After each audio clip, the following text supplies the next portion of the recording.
Alright, तो ये आज है हमारा CCNP एनकोर 350 का पहला लेक्चर। ठीक है, ठीक है। प्रोवाइडेड इससे पहले मैंने आप लोगों को जो नया CCNA सिखाया था वो आना चाहिए। ठीक है, तो हम लोग ये सीखने जा रहे हैं हम लोग। तो हमारा CCNA 200-301 खत्म हो चुका है। ऑलराइट, और हमारा ये नया कोर्स शुरू हुआ है CCNP एनकोर। ये CCNP एनकोर करने के लिए आपको न्यू CCNA आना चाहिए, जो है CCNA 200-301, राइट, जो अभी अभी आप लोगों का खत्म हुआ है। नाउ अभी जो हम सीखने जा रहे हैं वो नेक्स्ट पेपर है, नेक्स्ट लेवल है, CCNP एनकोर। अगर CCNP में आप देखोगे तो CCNP में मल्टीपल चीजें हैं, तो मैं कुछ इसके ताल्लुक से आपको बता दूं। CCNP में इतने सारे पेपर है, CCNP एनकोर, NRC, ये बहुत सारे। ठीक है, हाँ। अगर आपको कोई भी CCNP करना है, चाहे आपको NRC करना है, SD-WAN में जाना है, वायरलेस में जाना है, एंटरप्राइज में जाना है, कहीं पर भी आपको CCNP एनकोर करना मैंडेटरी है। ठीक है, और आपको CCNP का पेपर देने के लिए CCNA के पेपर देने की कोई जरूरत नहीं है। हाँ। पहले ऐसा होता था कि CCNP करने के लिए CCNA सर्टिफाइड होना कंपलसरी है। हाँ। अब ऐसा नहीं है, अब आप डायरेक्ट CCNP का सर्टिफिकेशन भी दे सकते हो। ठीक है, तो अगर आप नेक्स्ट लेवल पे जा चुके हो, अच्छा खासा आप कंपनी में काम करते हो, CCNA पढ़ लो और सीधा CCNP एनकोर का सर्टिफिकेशन दो। ठीक है, तो CCNP का डायरेक्ट पेपर कैसे देंगे? लेकिन तो CCNP का डायरेक्ट पेपर देने के लिए आपको CCNP एनकोर करना कंपलसरी है, CCNP एनकोर का सर्टिफिकेशन भी कंपलसरी है। ओके। लेट से मुझे जाना था राउटिंग एंड स्विचिंग के अंदर में, तो मैं राउटिंग स्विचिंग सर्टिफाइड तभी होऊंगा जब मैं CCNP एनकोर सर्टिफाइड होऊंगा। ठीक है, कोर्स करने के लिए सब कोर्स आप कर सकते हो, लेकिन अगर आपको सर्टिफिकेशन करना है तो पहले आपको CCNP एनकोर करना पड़ेगा, उसका सर्टिफिकेशन करना पड़ेगा, उसके बाद आप इसमें से कोई भी पेपर दे सकते हो। पहले क्या होता था कि CCNP करना होता था, अगर मैं बता दूं तो ये काफी इजी हो गया है। ये पहला लेक्चर है इसलिए पूरी विजिबिलिटी में दे रहा हूँ कि होने क्या वाला है। तो पहले क्या होता था, ओल्ड वे क्या था? ओल्ड वे में क्या था? CCNP राउटिंग था, CCNP स्विचिंग था, CCNP टी-शूट था, राइट। ये तीन पेपर जब आप मिलाते थे तब जाकर के आप एक CCNP सर्टिफाइड माने जाते थे, राइट।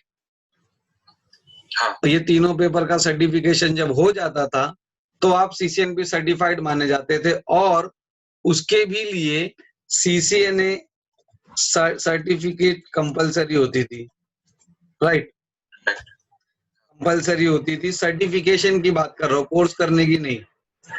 कोर्स करने के लिए तो आप कोई भी कोर्स कर सकते हो, कितना भी कोर्स कर सकते हो, कितना भी पढ़ सकते हो, पढ़ने में लिमिट नहीं है। लेकिन अगर सर्टिफिकेशन देना है तो पहले आपको CCNA सर्टिफाइड होना पड़ता था, उसके बाद आप ये तीनों पेपर जब दे देते थे तब जाके आपको CCNP का सर्टिफिकेट हाथ में मिलता था।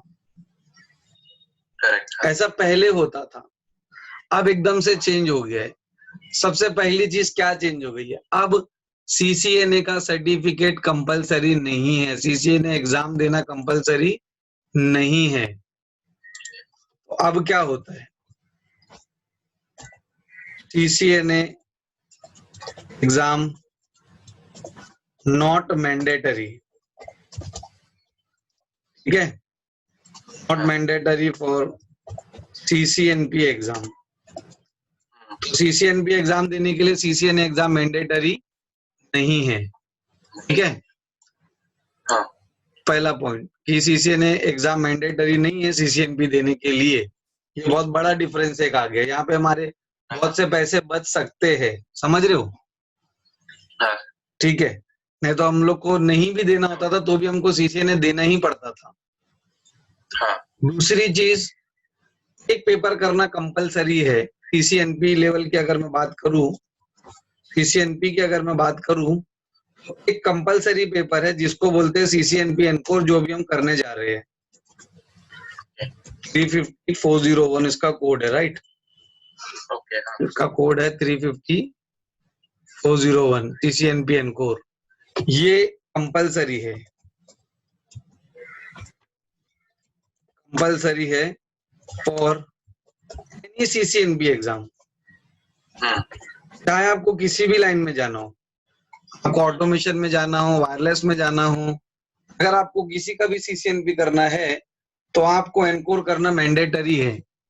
हाँ कोर्स करने के लिए आप कितने भी कोर्स कर सकते हो, लेकिन अगर आपको सर्टिफिकेशन करना है तो ये पेपर का सर्टिफिकेशन मैंडेटरी है। अब ये जब दे देते हो आप, इसके बाद आपको कोई भी चुन सकते हो। जैसे मान लो एनकोर मेरा कंप्लीट हो गया, हाँ मेरा हो गया, मैंने इसका कोर्स भी कर लिया, सर्टिफिकेशन भी कर लिया। अब आपको 2-3 पेपर देने की जरूरत नहीं है। आप सिर्फ ये एनआरसी का कोर्स करोगे, उसका सर्टिफिकेशन दोगे, तो आप राउटिंग स्विचिंग सर्टिफाइड हो जाओगे सीसीएनपी। ठीक। आपको एसडी-वैन में जाना है, इसका कोर्स करो, इसका पेपर दो, एसडी-वैन सीसीएनपी सर्टिफाइड हो जाओगे आप। समझ रहे हो?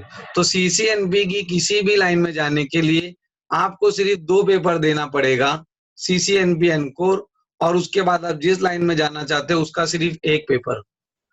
ठीक। इससे आपका कॉस्ट भी बच गया एग्जाम का, और प्लस आपको मल्टीपल नॉलेज भी मिल गया एक कोर्स में। हाँ तो क्या सीसीएनपी एनकोर की वैल्यू समझ में आई? तो मतलब पहले क्या होता था कि हर सीसीएनपी वाले का नॉलेज अलग अलग होता था, सिक्योरिटी वाले का अलग, उसका अलग। तो इसने ही कॉमन कर दिया, चाहे जो भी सीसीएनपी हो सबका नॉलेज सेम होगा। ये जो इसमें है वो सबको आना चाहिए, चाहे आप किसी भी लाइन के सीसीएनपी हो, आपको एनकोर आना मैंडेटरी है। समझ रहे? तो ये मतलब ये जो पेपर है ये बहुत इंपॉर्टेंट पेपर है। सीसीएनए तो बहुत इंपॉर्टेंट था ही, क्योंकि वो आएगा तो आपको एनकोर समझ में आएगा। ठीक है? अब एनकोर में आने के बाद ये इंपॉर्टेंट क्यों है? ये पेपर के बिना कोई भी सीसीएनपी आप नहीं कर सकते। आपको सिक्योरिटी में जाना है, वायरलेस में जाना है, ऑटोमेशन में जाना है, जाइए, लेकिन ये करिए। तो मतलब ये एक ऐसा चीज है जो आपको हर इंटरव्यू में भी पूछी जा सकती है, और हर लेवल के आदमी को इसका नॉलेज होना चाहिए। वायरलेस वाले को भी इसका नॉलेज होगा, ऑटोमेशन वाले को भी इसका नॉलेज होगा, एसडी-वैन वाले को भी इसका नॉलेज होगा, सबका नॉलेज कॉमन होगा इसमें। तो ये जो पेपर अभी हम करने जा रहे हैं सीसीएनपी एनकोर, ये बहुत ही इंपॉर्टेंट पेपर है, इसको लाइटली मत लेना। ठीक है? ठीक है। क्या यहाँ तक क्लियर हो गया पूरा कॉन्सेप्ट? हाँ सर। ठीक है। ये कोर्स शुरू होने से पहले ये हमारा फर्स्ट लेक्चर है, तो इससे पहले कि मैं स्टार्ट करूं, इसके इम्पोर्टेंस और इसकी क्या क्या चीजें वो मैं आपको मेंशन कर रहा हूँ। इसका स्क्रीनशॉट लीजिए।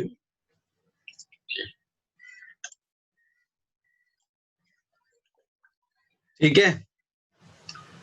नाउ अब सीसीएनपी की अगर मैं बात करूं, एनकोर की जो हम अभी करने जा रहे हैं 350401 implementing and operating Cisco enterprise network core technologies. अगर मैं इस पे क्लिक करता हूं यहाँ पे, तो ना आपकी बात है ना मेरी बात है, जो सिस्को ने बोला हम वो पढ़ेंगे। ठीक है? ठीक। तो ये एग्जाम की अगर आप बात करेंगे तो 120 मिनट का आपका एग्जाम होगा। ठीक है? इसके अंदर देखो इसने क्या क्या इंक्लूड कर दिया है। सीसीएनपी एंटरप्राइज इसमें है पूरा, मतलब पूरा नहीं, थोड़ा बहुत उसके बारे में है। सीसीआई एंटरप्राइज के इंफ्रास्ट्रक्चर से थोड़ी चीज लिया है, सीसीआई एंटरप्राइज के वायरलेस से थोड़ा बहुत लिया हुआ है। ठीक है? और इसके एग्जाम टॉपिक्स में अगर हम जाए तो ये देख लीजिए इसका एग्जाम टॉपिक, और इसके ही हिसाब से हमको चलना है। ठीक है? जो भी करेंगे सिस्को के हिसाब से करेंगे, ना मेरा कोई सिलेबस है ना आपका कोई सिलेबस है। ठीक है? जो इसने बोला है वही हम पढ़ेंगे। ठीक है? तो ये एग्जाम के अंदर में बहुत सारी चीजें आने वाली। अगर आप इधर पे देखोगे, the implementing Cisco core exam is an 120 minute का ये एग्जाम होगा। एसोसिएट विद सीसीएनपी एंटरप्राइज, देखो उसके अंदर कितनी चीजें है। सीसीएनपी एंटरप्राइज का है, सीसीआई एंटरप्राइज का इंफ्रास्ट्रक्चर है, सीसीआई वायरलेस का है, सिस्को सर्टिफाइड स्पेशलिस्ट का थोड़ी चीजें दी हुई है, मतलब बहुत बहुत सारी चीजें इसमें डाली हुई है। अब जैसा सीसीएन 6 पार्ट में डिवाइडेड था, ये भी 6 पार्ट में डिवाइडेड है। Architecture, virtualisation, infrastructure, network assurance, security, automation, इसका सिलेबस मैंने ऑलरेडी आपको व्हाट्सएप किया हो, राइट? तो ये था इसके बारे में। अब मैं सीधा कोर्स को स्टार्ट करने जा रहा हूँ, ठीक है?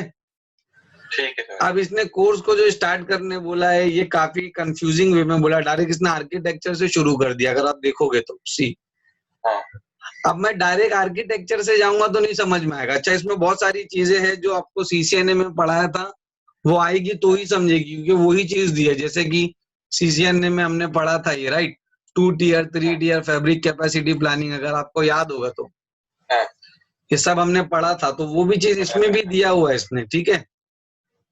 ओके। तो मतलब अगर आपने नॉर्मल सीसीएनए किया हुआ है तो कम से कम 10% तो आपको आता है, समझ लो ये पेपर। आपको 90% पढ़ना है सिर्फ, ठीक है? तो चलिए स्टार्ट करते हैं इसके बारे में। तो इसने जो दिया है हम लोग वही सब टॉपिक करेंगे। जैसा सीसीएनए में हमने हर चीजों को टिक कर करके पढ़ा था, इसको भी हम टिक कर करके ही पढ़ेंगे, ठीक है? लेकिन कैसे जाना है वो मैं डिसाइड करूंगा, ताकि आपको इजी पड़े,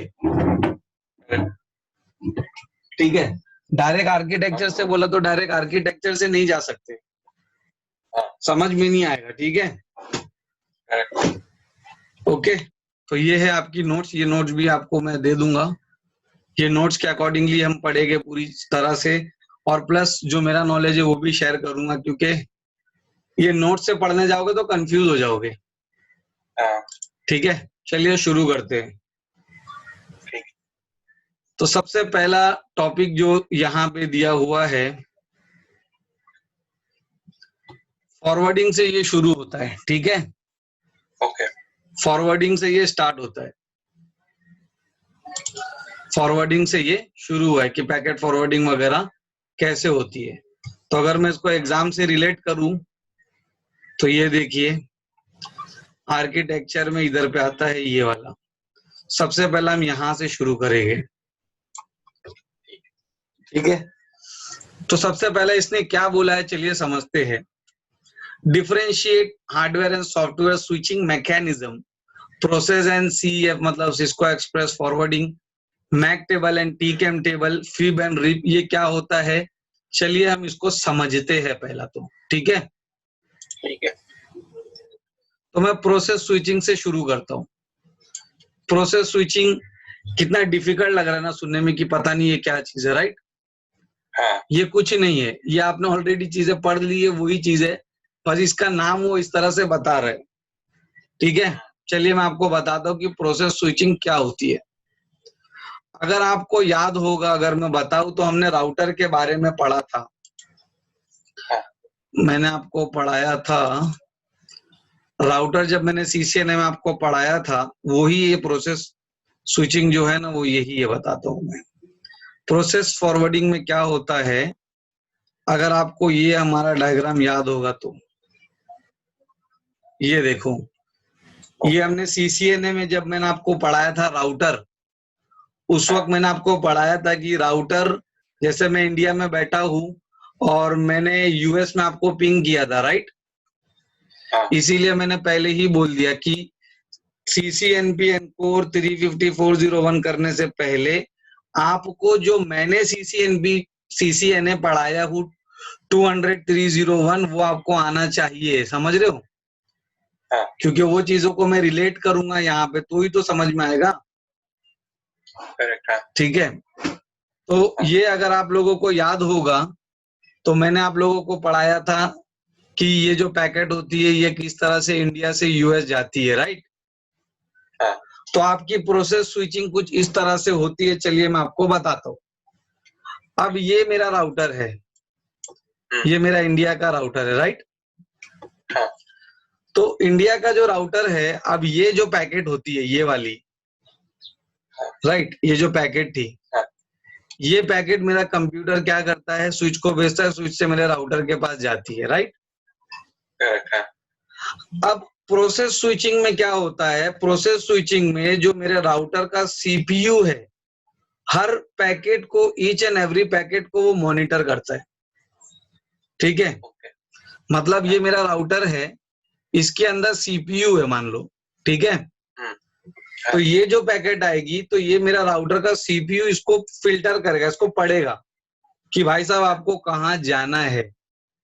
तो ये बोलेगा कि भाई मुझे ना इधर पे जाना है, 192.168.1.1 पे जाना है, राइट।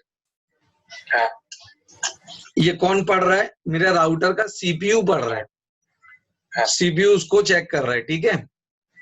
ठीक है। तो बोलेगा भाई मुझे 192.168.1.1 पर जाना है, बोलेगा ठीक है पहुंचा देता हूँ आपको। लेकिन पहुंचाएगा कैसे, फिर क्या करेगा मेरा राउटर, क्या करेगा मेरा राउटर का जो सीपीयू होगा वो अपना राउटिंग टेबल चेक करेगा, जिसको हम लोग बोलते हैं राउटिंग इंफॉर्मेशन बेस, रिब। ये नाम सिर्फ उसने अलग कर दिया, समझ रहे हो, नाम उसने अलग कर दिया, इसको बोलेगा rib, routing information base. Rib क्या होता है, रिब में आपके डायरेक्टली कनेक्टेड रूट्स होती है, स्टैटिक रूट्स होती है, ओएसपीएफ से ढूंढी हुई रूट होती है, ईआईजीआरपी से ढूंढी हुई रूट होती है, समझ रहे हो। मतलब जो हमारा एक राउटिंग टेबल होता है वो एक रिब है, समझ लो, राउटिंग इंफॉर्मेशन बेस, ठीक है।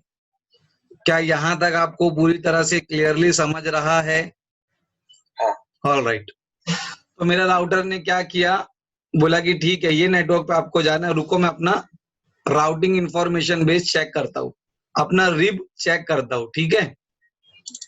इसको रिब बोलते हैं, जो आपका राउटिंग टेबल है ना वही रिब होता है, ठीक है। टर्म्स आपको समझने पड़ेंगे, उसने टर्म्स बदल के बात कर रहा है, समझ रहे हो। तो ये रिब हो गया, मान लो राउटिंग इंफॉर्मेशन बेस।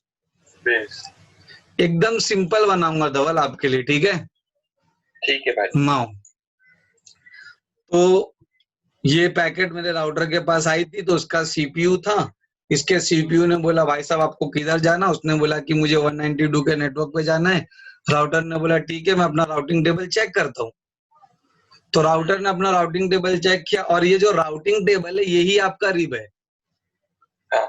रिब के अंदर क्या होता है, रिब के अंदर सारी रूट होती है, डायरेक्टली कनेक्टेड रूट होती है, स्टैटिक रूट होती है, ओएसपीएफ की रूट होती है, ईआईजीआरपी की रूट होती है, समझ रहे हो। तो रिब के अंदर ये सब रूट होती है।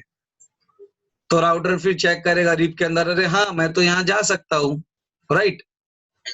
उसको पता चल गया कि मैं तो यहाँ पे जा सकता हूँ।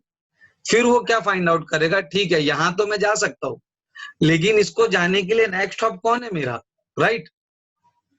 तो उसको जाने के लिए नेक्स्ट स्टॉप कौन होगा, ये होगा 0.2, राइट। अब इसको अगर जाना है तो यहाँ पे मैंने आपको पढ़ाया था कि ये तो सीरियल टेक्नोलॉजी है।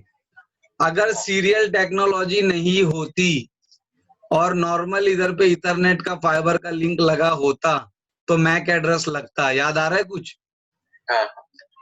इधर मैक एड्रेस लगेगा, राइट। तो मेरे राउटर को ये पता चल गया कि मैं इस पैकेट को 192 के नेटवर्क पे पहुंचा सकता हूं, ठीक है। तो मेरा राउटर क्या करेगा, मेरा राउटर चेक करेगा उसका नेक्स्ट स्टॉप क्या है, तो नेक्स्ट स्टॉप ये है, राइट। तो सोर्स में क्या करेगा, सोर्स में इस पैकेट के आगे सोर्स में अपना आईपी लगा देगा और डेस्टिनेशन में किसका आईपी लगा देगा। एक मिनट देना मुझे, ठीक है। तो मेरे राउटर को ये तो पता चल गया कि मैं इसको पहुंचाऊंगा और नेक्स्ट स्टॉप ये होगा, राइट। तो मेरा राउटर क्या करेगा, अगर इथरनेट लिंक लगा हुआ है तो वो क्या करेगा, वो मैक एड्रेस लगाएगा, राइट। अगर सीरियल है तो मैक एड्रेस नहीं लगेगा, लेकिन अगर फास्ट इथरनेट है या इथरनेट लगा हुआ है, और अब तो इथरनेट ही लगा रहता है, ठीक है। तो अब वो क्या करेगा, सोर्स मैक में राउटर अपना मैक लगाएगा, राइट। सोर्स मैक में क्या करेगा, अपना खुद का मैक लगाएगा। कहाँ से मिलेगा? एआरपी टेबल से। कहाँ से मिलेगा? ARP table. मैक एड्रेस कहाँ से मिलता है? एआरपी टेबल से मिलता है। अगर आपको याद होगा आईपी फ्लो मैंने पढ़ाया था, हाँ, ये एआरपी टेबल होता है, ये कंट्रोल प्लेन में होता है सब, ठीक है। ये जो रिब हो गया, जो एआरपी टेबल हो गया, ये कंट्रोल प्लेन में होता है, ठीक है। हाँ, तो मेरा राउटर क्या करेगा, उसके एआरपी टेबल से मैक एड्रेस ले लेगा, राइट। सोर्स मैक में अपना मैक डाल दिया RR। फिर कहाँ जाना है? डेस्टिनेशन मैक, वो भी एआरपी टेबल से ढूंढेगा, राइट। मालूम होगा तो लिखेगा, नहीं मालूम होगा तो ब्रॉडकास्ट करके ढूंढ के लाएगा। याद आ रहा है कुछ? हाँ सर। तो इसका मैक एड्रेस ढूंढेगा वो कि इसका मैक एड्रेस किधर है, तो इसको मिलेगा कि ये इसको जाना है तो इसका ये वाले का मैक एड्रेस ये है, ठीक है। इसका मैक एड्रेस जैसा तैसे वो ढूंढ के लिखेगा SS। तब जाके वो देखेगा कि ये मेरा आउटगोइंग पोर्ट है और यहाँ से वो भेजेगा उसको। और इसमें और भी बहुत सारी चीजें होती है। इसमें CRC कोड चेक होता है, जिसको FCS वैल्यू कहते हैं। जब ये पैकेट राउटर के पास आती है तो राउटर उसका CRC कोड चेक करेगा ना कि मेरे पास सही सलामत पहुंची है कि नहीं पहुंची है, FCS जिसको कहते हैं। फिर उसके बाद उसका हेडर चेक करता है, फिर उसके बाद उसकी TTL वैल्यू कम करता है। TTL वैल्यू क्या होती है? राउटर के अंदर में TTL पैकेट होती है, TTL वैल्यू होती है। TTL value time to live, मतलब जैसे मेरे पास से आपके पास गई, तो मेरे पास से जब आपके पास गई तो TTL वैल्यू मान लो 200 थी, तो आपके पास से जब दूसरे को पास जाएगी तो आप एक वैल्यू कम कर दोगे, 199 करके उसको भेजोगे। तो हर हॉप पे TTL वैल्यू कम होते जाती है, राइट। तो ये सब चीजें चेंज करके फिर वो यहाँ पे भेजेगा। इसको कहते हैं प्रोसेस स्विचिंग। समझ में आ रहा है? हाँ। तो ये जो प्रोसेस स्विचिंग है ये अभी नहीं चलती। क्यों? क्योंकि इतना सारा हेडेक होता है इसके अंदर में, और सारा हेडेक राउटर के CPU पे आता है। हाँ। समझ में आ रहा है? और हर पैकेट के लिए राउटर ऐसे ही करेगा। अब अगर ये पैकेट वापस भी अगर आएगी ना, तो ये वापस से ये पूरा झमेला करेगा। कोई दूसरी पैकेट आएगी तो उसके भी लिए सेम इतना एफर्ट डालेगा। समझ रहे हो? इतना ही एफर्ट डालेगा वो। और हर पैकेट, चाहे ये पैकेट हो, ये वापस से आ रही हो तो भी ऐसे ही करेगा, कोई दूसरी पैकेट आ रही है तो भी ऐसे ही करेगा। ये क्लियर हो गया? समझ में आ रहा है ये पूरा? नाउ इसको कहते हैं प्रोसेस स्विचिंग। क्या कहते हैं? Process switching. इसके स्टेप्स में बता तो चुका हूँ, थियरी में भी बता दूंगा मैं। क्या प्रोसेस स्विचिंग आपको समझा? नेक्स्ट आता हूँ CEF पे। तो इससे बचने के लिए सिस्को वाले ने CEF निकाल दिया। CEF, सिस्को एक्सप्रेस फॉरवर्डिंग, ये सिस्को का प्रोप्राइटरी फीचर्स है। अब मैं आपको दिखाता हूँ कि सिस्को एक्सप्रेस फॉरवर्डिंग में क्या होता है, क्यों इसको लाया गया। ठीक है, तो देखो ये कितना एक्सीलेंटली काम करता है। ठीक है,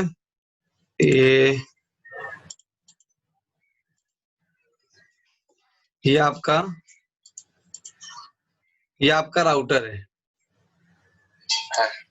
ठीक है, आपके राउटर के अंदर में कंट्रोल प्लेन होता है, कंट्रोल प्लेन और फॉरवर्डिंग प्लेन। ठीक है,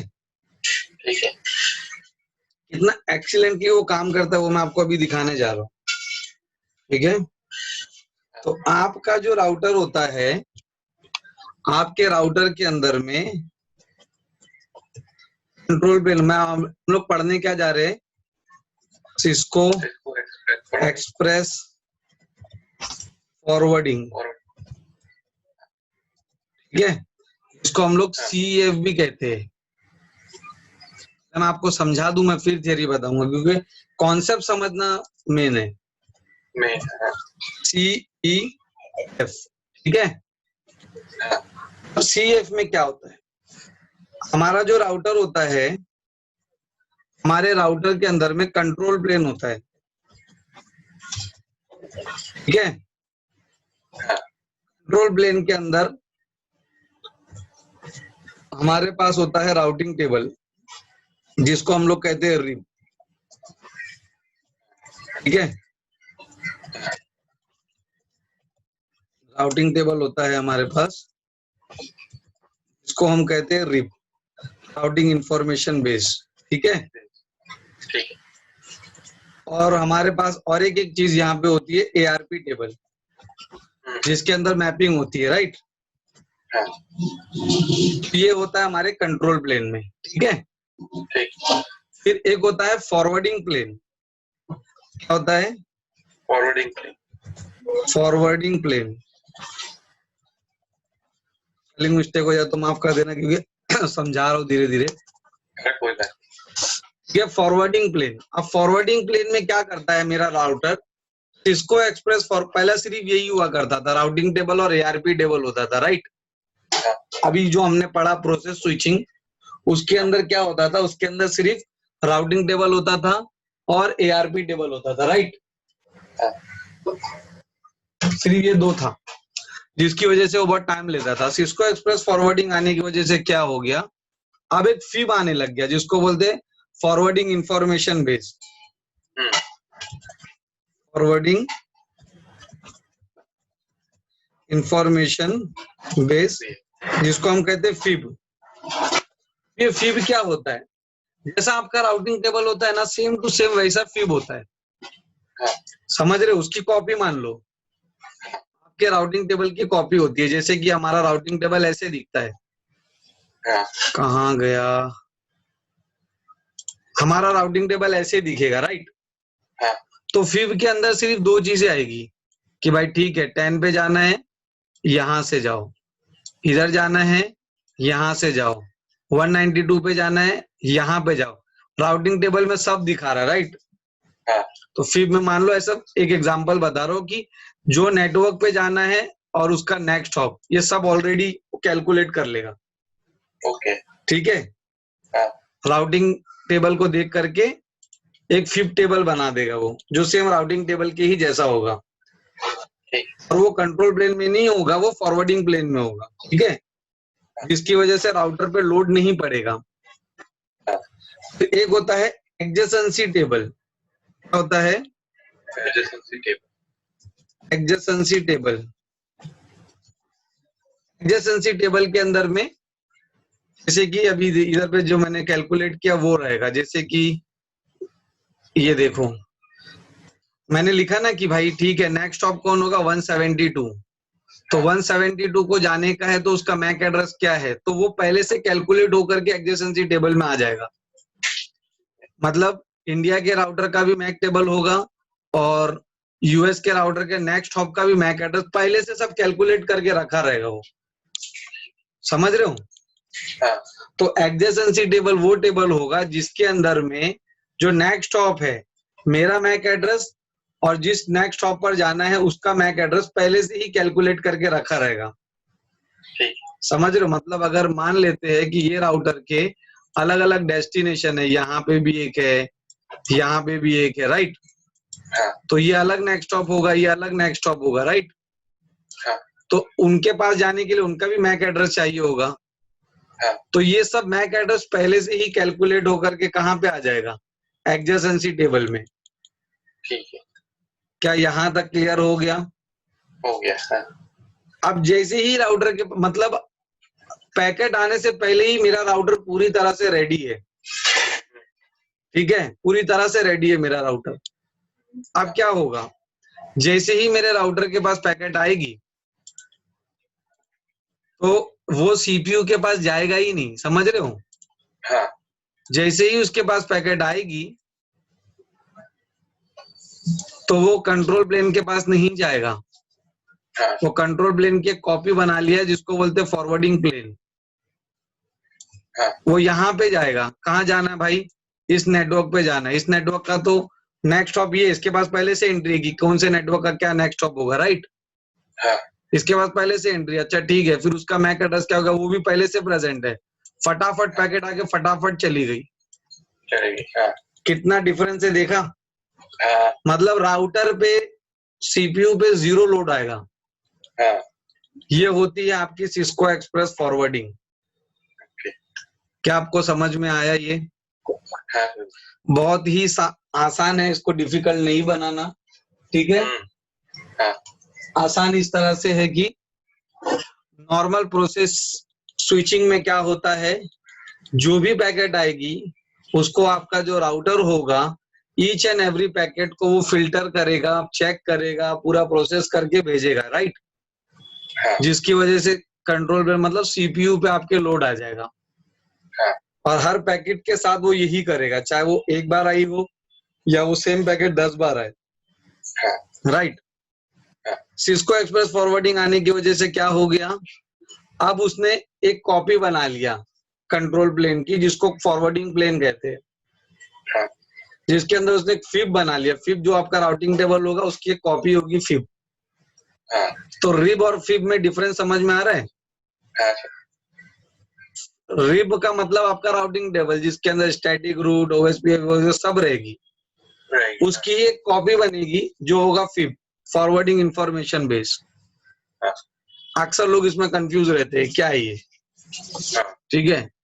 एडजेसेंसी टेबल क्या होता है? एडजेसेंसी टेबल वो टेबल होता है जिसमें आपके जितने भी नेक्स्ट हॉप है उन सभी का मैक एड्रेस और आपकी मैक एड्रेस की बाइंडिंग होती है हाँ, कि यहाँ पे जाना है तो ऐसे जाओ, यहाँ पे जाना है तो ऐसे जाओ, राइट? समझे, हाँ, तो जैसे ही पैकेट आएगी वो सीपीयू को टच नहीं करेगा, वो सीधा फिब के पास जाकर के देखेगा, अच्छा इधर जाना है, इसका नेक्स्ट स्टॉप तो ये है, ये नेक्स्ट स्टॉप का मैक एड्रेस क्या है, वो तुरंत उसको यहाँ से मिल जाएगा और यहाँ से वो फॉरवर्ड कर देगा। ठीक, एकदम से क्लियर हो गया कॉन्सेप्ट पूरी तरह से? हाँ, कोई डाउट है यहाँ पे? नहीं। अरे फिब का साइज क्या होता है सूरज भाई? फिब का साइज अभी सब जगह अलग अलग होता होगा भाई, मैं आपको दिखा भी देता हूँ फिब कैसा दिखता है। आईपीसीएफ करेंगे तो फिब दिखता है वहां पे, ठीक है ठीक है, ना? इधर देखते हैं अभी तो। रिप समझ गया, फिब समझ गया, सिस्को एक्सप्रेस फॉरवर्डिंग समझ गया, और प्रोसेस स्विचिंग हमने समझ लिया, राइट? हाँ सर। ठीक है।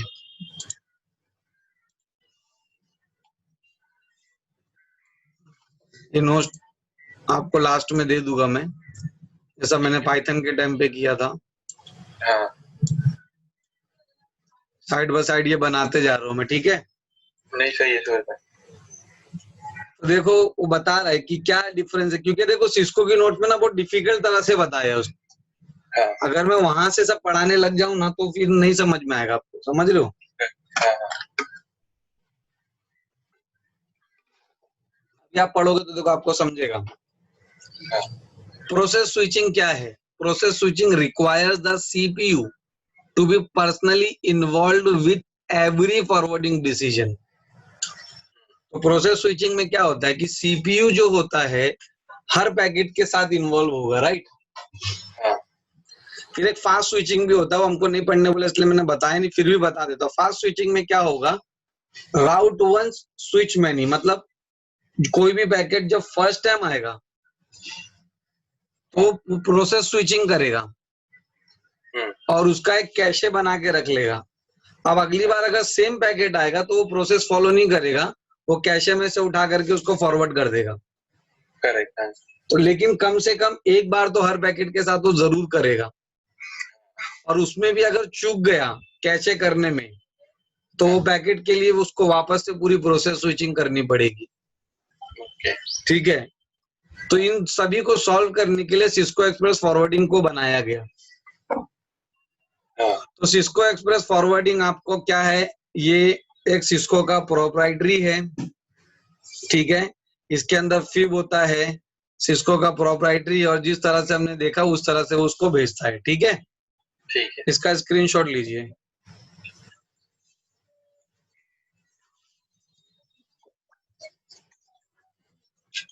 नाउ अब इसके कुछ एग्जाम्पल भी समझते हैं।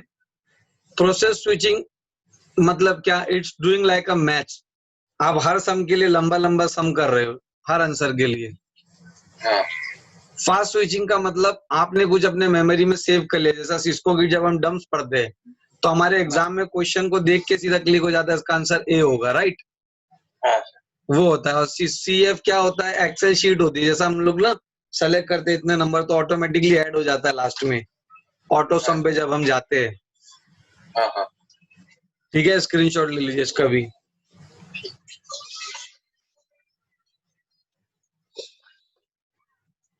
ओके। हाँ। और डीप में अगर मैं आपको बताऊं तो ये देखते हैं यहाँ पे,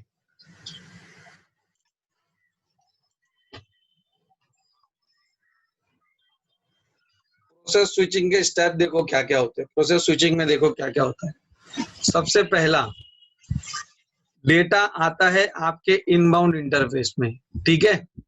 हाँ। मैंने जैसे कि आपको बताया ना, ये राउटर था हमारा, राइट। हाँ सर। तो प्रोसेस स्विचिंग में क्या होता है, सबसे पहला प्रोसेस स्विचिंग में, हाँ, ये आपका राउटर है,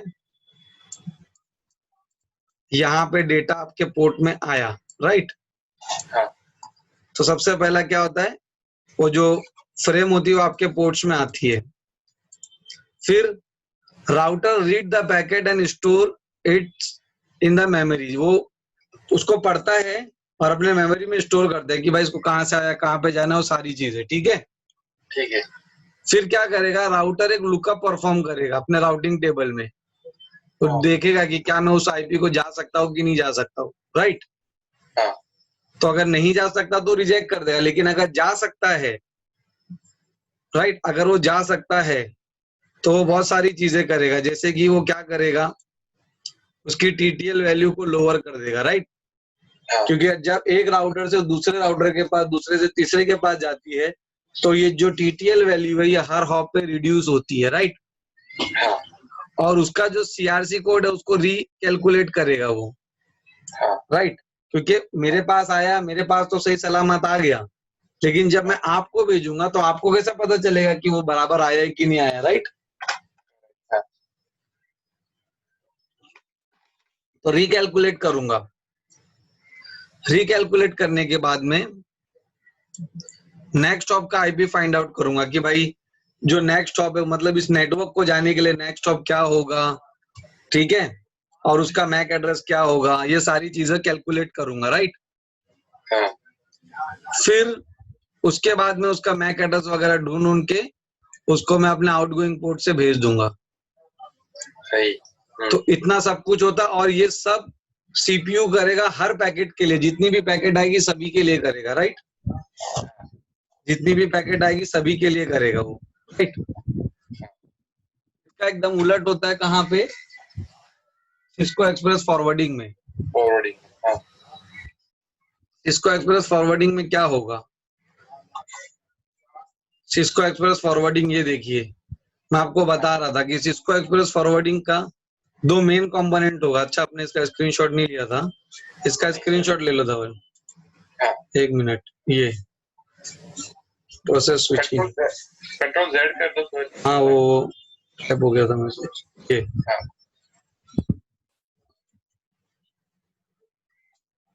ठीक है।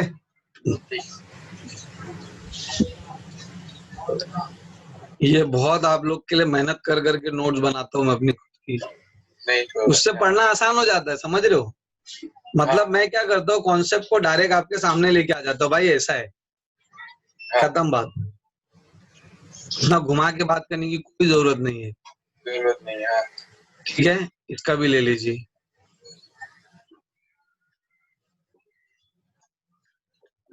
नाउ उसके बाद फास्ट स्विचिंग हमको नहीं बोला है फिलहाल, लेकिन मैंने उसका मीनिंग आपको बता दिया हूँ। जो पहला पैकेट आएगा उसको क्या करेगा, वो उसको फॉरवर्ड करके उसके कैशे बना लेगा। कैशे बनाने के बाद क्या करेगा, नेक्स्ट टाइम जब वो सेम पैकेट आएगी तो उसके लिए झंझट करके पूरा प्रोसेस को नहीं झेलेगा और वो कैशे के थ्रू भेज देगा, राइट। ये कमांड है मेमोरी कितने दिन तक रहती है तो चेक करने का ना, वो शो वर्जन आप चेक करोगे तो उसमें पता चल जाएगा सब, मेमोरी का साइज, इसका साइज, उसका साइज, सब आपको पता चलेगा। शो वर्जन कमांड राउटर पे आप दोगे अगर तो, ठीक है। हाँ। हाँ। ये इस तरह से कैश को अनेबल करोगे, राउट कैश। ओके। फिर मेन चीज पे आते हैं, सिस्को एक्सप्रेस फॉरवर्डिंग। स्क्रीनशॉट लेते जाओ। ये तो मैंने आपको अभी अभी बोला था, ये क्या बनाता है, एक फिब बनाता है और एडजेसेंसी टेबल बनाता है, राइट। देखो ये डायग्राम है, आपका राउटिंग टेबल होता है, उससे ही रिप होता है। मतलब जो राउटिंग टेबल है, IP protocol, IP routing protocol जो भी रूट ढूंढता है, स्टैटिक रूट हो, डायनामिक रूट हो, डायरेक्टली कनेक्टेड हो, वो सब कहाँ आती है? रिप में आती है, राउटिंग टेबल, राइट। आपका राउटिंग टेबल को रिप कहते हैं, राइट। वो क्या करता है, वो अपनी एक कॉपी बना देता है, फिब सीएफ टेबल में डाल देता है, राइट। सिस्को एक्सप्रेस फॉरवर्डिंग का टेबल होता है जिसके अंदर फिब होता है और एडजेसेंसी टेबल होता है, राइट। एडजेसेंसी टेबल में क्या होता है, जितने भी नेक्स्ट हॉप है उन सभी का मैक एड्रेस की एंट्री होती है कि किसको जाना है, उसका क्या आईपी है, उसका मैक एड्रेस क्या है, और इन दोनों के बेसिस पे ये काम करता है, right.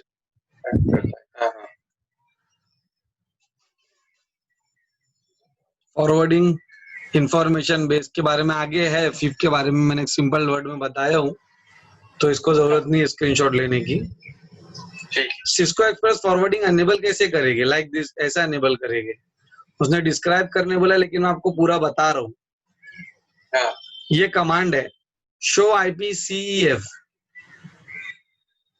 To check the FIB entries. FIB table आपको देखना ना, फिब टेबल ऐसा दिखता है, देखो उसमें ऐसा रहेगा कि 192.9.1.5/32 को जाने के लिए नेक्स्ट हॉप ये है, क्लियर करके लिखा। राउटिंग टेबल में क्या होता है कि एडी वैल्यू भी आती है, ये वो सब आता है, राइट। यहाँ से जाओ, वहां से जाओ, सीधा सीधा सीधा एकदम लिख दिया, अगर आप देखोगे तो दिखा, तो एकदम सीधा सीधा क्लियर कट लिख देता है कि यहाँ जाना है तो ये नेक्स्ट हॉप है भाई, और इसका आउटगोइंग कोड ये वाला है, ठीक है। एडजेसेंसी टेबल कैसे दिखता है, ये देखो ऐसा दिखता है। एडजेसेंसी टेबल में ये सोर्स मैक एड्रेस है, ये डेस्टिनेशन मैक एड्रेस है। बताता हूं मैं, इसका स्क्रीनशॉट लीजिए। तो एडजेसेंसी टेबल देखो इस तरह का दिखाई देगा आपको। वो दिखाएगा कि भाई प्रोटोकॉल आईपी चल रहा है, इंटरफेस कौन सा आपका, फास्ट इथरनेट 1/0, और आपके इंटरफेस का आईपी ये वाला है 10.10.12.2 है, राइट। फिर आपको दिखा रहा है कि ये डेस्टिनेशन एड्रेस आपके नेक्स्ट हॉप का, ठीक है, और ये जो है ये आपका सोर्स एड्रेस, और ये इथरनेट का टाइप है, नीचे लिखा हुआ है, रुक। और अगर आप फास्ट इथरनेट 2 से जाएंगे तो ये सोर्स है, ये डेस्टिनेशन है। मतलब वो क्या बता रहे हैं कि दो राउटर है, दो राउटर लगे हुए ऐसे, समझ रहे हो। तो इसको, इसका पोर्ट जब हम देख रहे हैं तो वो एक इसका मैक दिखा रहा है और एक इसका मैक दिखा रहा है, ठीक है। और जब इसका एडजेसेंसी टेबल देखते हैं तो सोर्स में ये अपना मैक दिखाता है, डेस्टिनेशन में इसका मैक दिखाता है, समझ रहे हो। देखो यहाँ पे अगर आप देखोगे तो मैं दिखाता हूँ, see how to read L two rewrite. इसको रीड कैसे करेंगे, राइट, ये वैल्यू को कैसे रीड करेंगे। देखो इसमें लिखा है there is a fast ethernet link between R1 and R2। तो मतलब ये हमारा R1 है और ये हमारा R2 है, ठीक है, ठीक है। ये दोनों जन एक दूसरे से फास्ट इथरनेट लिंक से कनेक्टेड है, ठीक है। ये देखो, so there is a fast Ethernet link between R1 and R2. Taking an example of Ethernet 12 मतलब लेयर 2 फ्रेम की वो बात कर रहा है, इधर 2 फ्रेम, लेयर 2 फ्रेम, ठीक है। ठीक है। We will have first destination MAC address and second source MAC address, और थर्ड जो होती है वो टाइप फील्ड होती है। अगर आप लेयर 2 की जो फ्रेम देखोगे आप, मैंने आपको CCNP स्विचिंग जब पढ़ाया था उसमें पढ़ाया था लेयर 2 की फ्रेम कैसी दिखती है, ठीक है। अगर मैं आपको गूगल पे भी थोड़ा बहुत दिखा सकता हूँ तो दिखा देता हूँ। लेयर 2 फ्रेम, इसको लेयर 2 फ्रेम,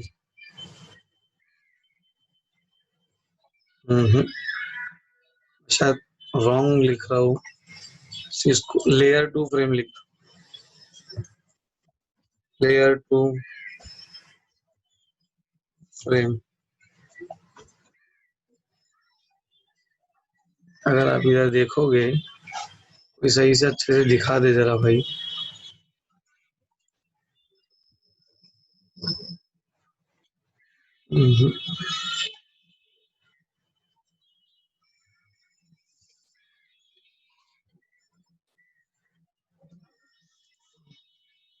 ये देखो इथरनेट 802.3 का फ्रेम फॉर्मेट देखो, दिख रहा है ये? ऐसी होती है आपकी फ्रेम। तो अगर आप यहाँ पे देखोगे, प्रीएम्बल का मतलब होता है स्टार्ट ऑफ द फ्रेम, मतलब यहाँ से फ्रेम शुरू हो रही है, ठीक है। फिर स्टार्ट ऑफ द फ्रेम ये एक 1 बाइट का होता है, मतलब इसके आगे से फ्रेम शुरू होने वाली है, ये होता है स्टार्ट ऑफ द फ्रेम। ये होता है डेस्टिनेशन मैक एड्रेस जो पहले आता है। ये होता है सोर्स मैक एड्रेस जो बाद में आता है। और ये होता है टाइप फील्ड। टाइप बताता है कि किस तरह का आपका टाइप है, इथरनेट IPv4 है कि IPv6 है, क्या है। और ये पेलोड होता है, मतलब ये आपका एक्चुअल डेटा होता है जो 1500 बाइट का होता है, राइट। और ये CRC कोड होता है, जो मैं बोला ना CRC कोड लगा के भेजेगा, ये होता है वो, ठीक है। एक मिनट,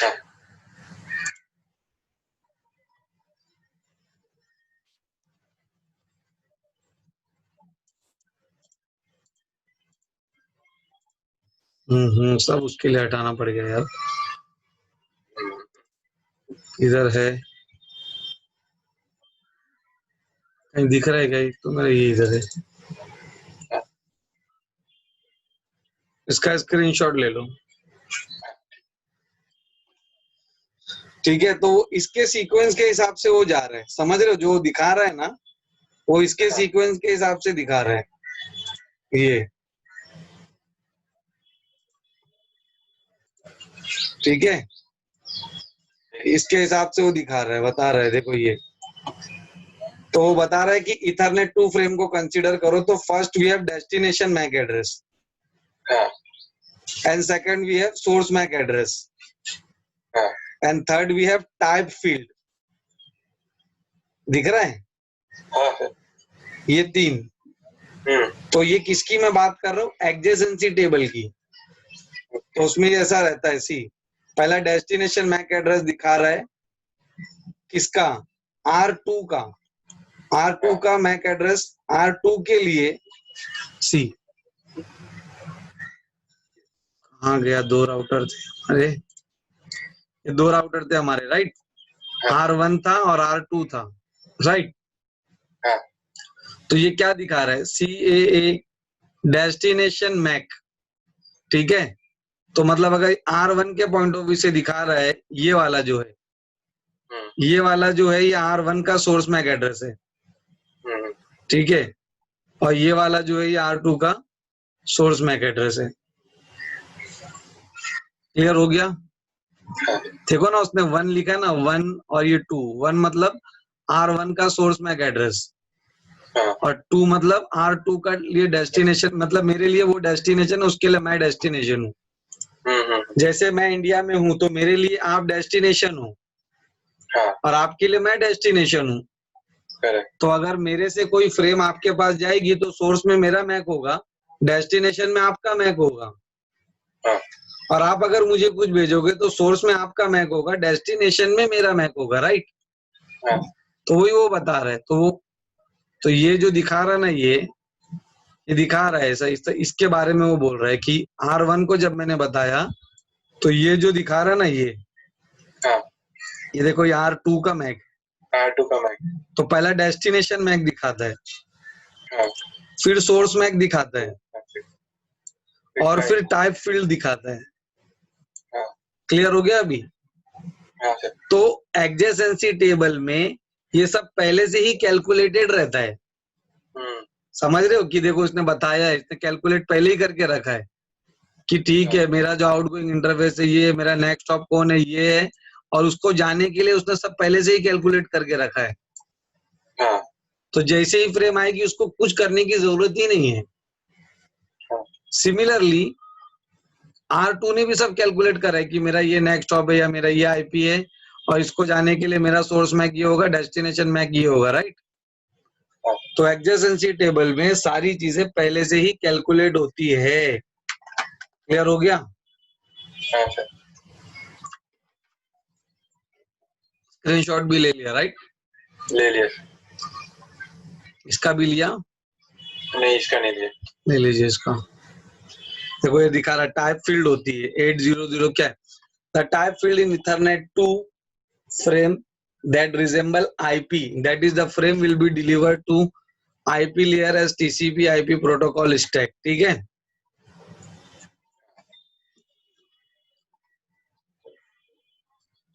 फिर और थोड़ा डीप में जा रहा हूँ, जरूरत नहीं लेकिन फिर भी जा रहा हूँ, ठीक है? तो दो तरह की सिस्को एक्सप्रेस फॉरवर्डिंग होती है। एक तो वो होती है जो सीपीयू के बेसिस पे ही चलती है लेकिन सीपीयू पे लोड नहीं डालेगी, जिसको क्या बोलते हैं हम लोग, सेंट्रलाइज मोड ऑपरेशन। ठीक है? और उसको अनेबल करने के लिए कमांड देते हैं IPCF। मतलब मेरे राउटर के अंदर में अलग से कोई मॉड्यूल लगाने की जरूरत नहीं है CEF को अनेबल करने के लिए। ओके। मेरा जो राउट प्रोसेसर है वही उसको हैंडल कर लेगा, लेकिन वो उस पर लोड भी नहीं आएगा, इस तरह से हैंडल करेगा। ओके। एक दूसरा होता है डिस्ट्रीब्यूटेड ऑपरेशन मोड। इसके अंदर क्या होता है कि अलग से मॉड्यूल लगाते हैं हम लोग, और वो जो मॉड्यूल होगा ना, वो मॉड्यूल पूरा लोड संभालेगा, वो प्रोसेसर को टच भी नहीं करेगा। हाँ। समझ रहे हो?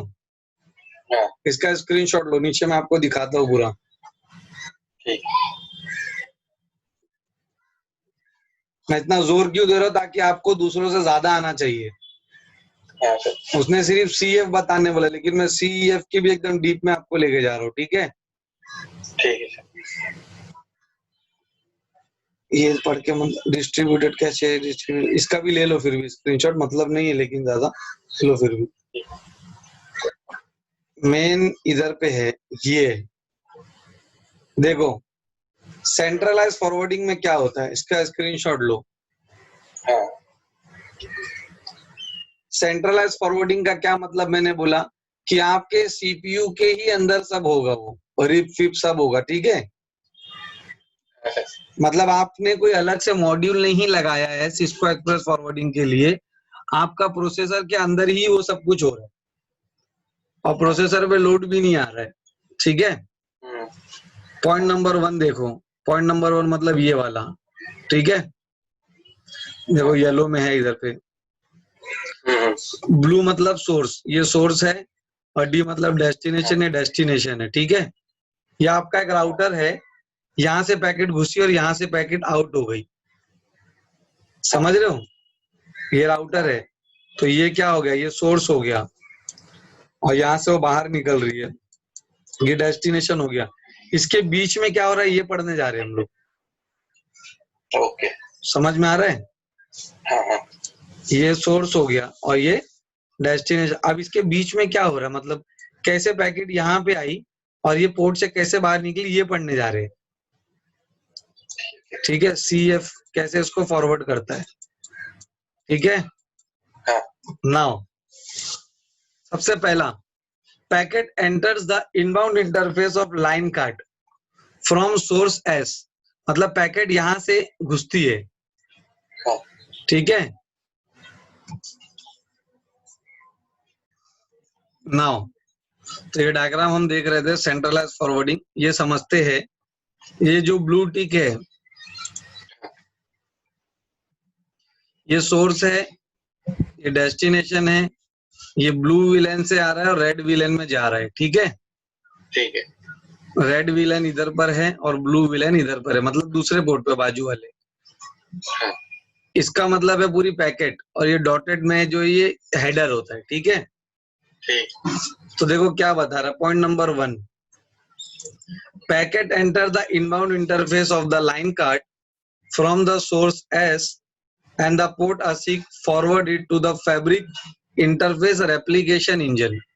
सबसे पहला ये पैकेट पोर्ट में घुसा, राइट? एक मिनट, ये तो दूसरा वाला आ गया, इधर है ये वाला। सबसे पहला पैकेट आया, पोर्ट में घुसा, ठीक है? तो ये इसको कहाँ दे दिया, फैब्रिक इंटरफेस के पास दे दिया, ठीक है? फैब्रिक इंटरफेस के पास दे दिया। फिर क्या होगा, पैकेट का सिर्फ हेडर जाएगा, पूरी पैकेट नहीं जाएगी। ठीक है, पैकेट का एक हेडर होगा, ये जाएगा। ये मैं आपको क्या पढ़ाने जा रहा हूँ, डिफरेंस बता रहा हूँ। सिस्को एक्सप्रेस फॉरवर्डिंग दो तरह की होती है, एक जो उसके सीपीयू को ही उसका हैंडल करता है उसमें आती है, और दूसरी जो अलग से लाइन कार्ड डाले रहते हैं।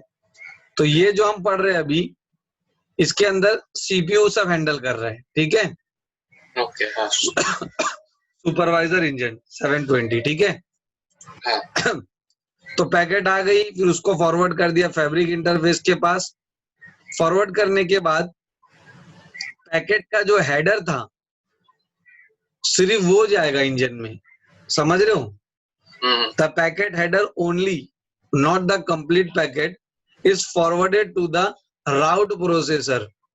ठीक है, राउट प्रोसेसर क्या, ये कॉम्बिनेशन है, इसके अंदर दोनों, ये आपका L3 स्विच पकड़ लो आप, जिसके अंदर L2 का भी इंजन है और L3 का भी इंजन है, दोनों काम कर रहे हैं। ठीक है, ठीक है, तो where CF table is present, आपका CF टेबल यहाँ पे प्रेजेंट होता है।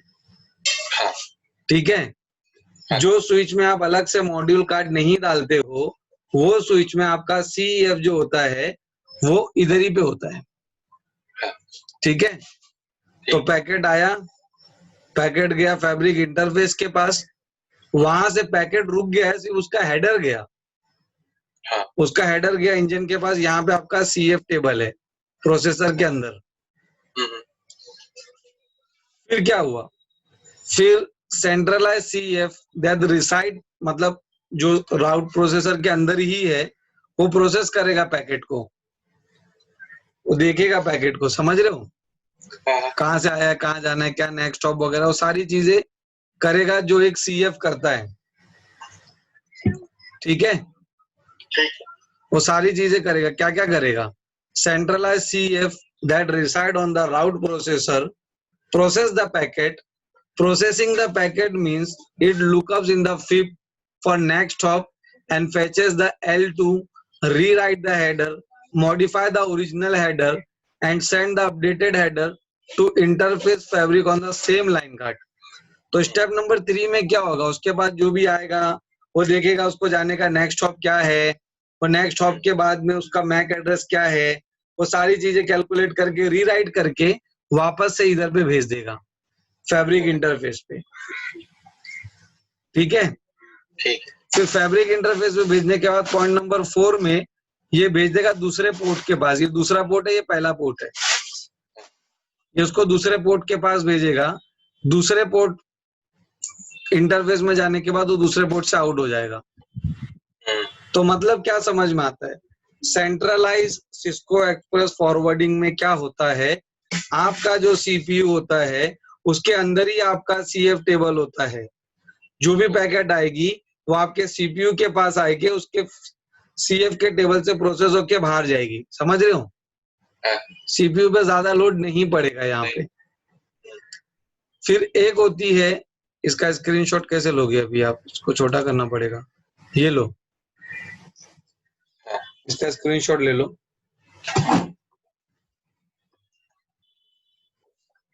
ओके, ये यहाँ तक है, 5 पॉइंट है उसके। ठीक है, अब एक दूसरा होता है डिस्ट्रीब्यूटेड सिस्को एक्सप्रेस फॉरवर्डिंग। इसमें क्या होता है, इसमें आपने अलग से लाइन कार्ड डाला हुआ होता है, ये आपका सब इंजन होता है, यहाँ पे देखो कोई फर्क नहीं पड़ेगा। ये पैकेट आई आपकी यहाँ से, यहाँ से पैकेट आई, ठीक है, ये जो पैकेट होगी ये सीधा आपके लेयर 2 में इंजन में जाएगी, यहाँ पे आपका CF टेबल होगा, वहां से प्रोसेस होके लेयर 3 में वो प्रोसेस होके रिटर्न आएगी, और यहाँ से दूसरे पोर्ट के पास चले जाएगी, वहां से वो सीधा बाहर निकल जाएगी। CPU पे कोई लोड और भी नहीं पड़ा, मतलब जो मॉड्यूल आप डालेंगे उसके अंदर खुद इंजन हो जाता है, फिर समझ रहे हो? ये एक पोर्ट है, ये दूसरा पोर्ट है। क्लियर हो गया? इसका स्क्रीनशॉट ले लो, इसका लिया है राइट, नीचे लेता हूँ थोड़ा।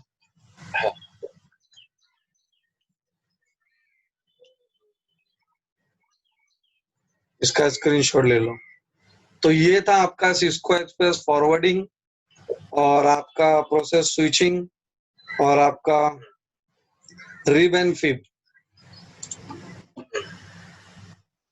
ठीक है, अब मैं दिखाता हूँ मैक एड्रेस टेबल और टीकेएम में क्या फर्क होता है। मैक एड्रेस टेबल तो हमने देखा है, शो मैक एड्रेस टेबल जब स्विच पे आप मारते हो कौन से पोर्ट से कौन सा पीसी कनेक्टेड है उसके मैक एड्रेस की एंट्री आती है, राइट।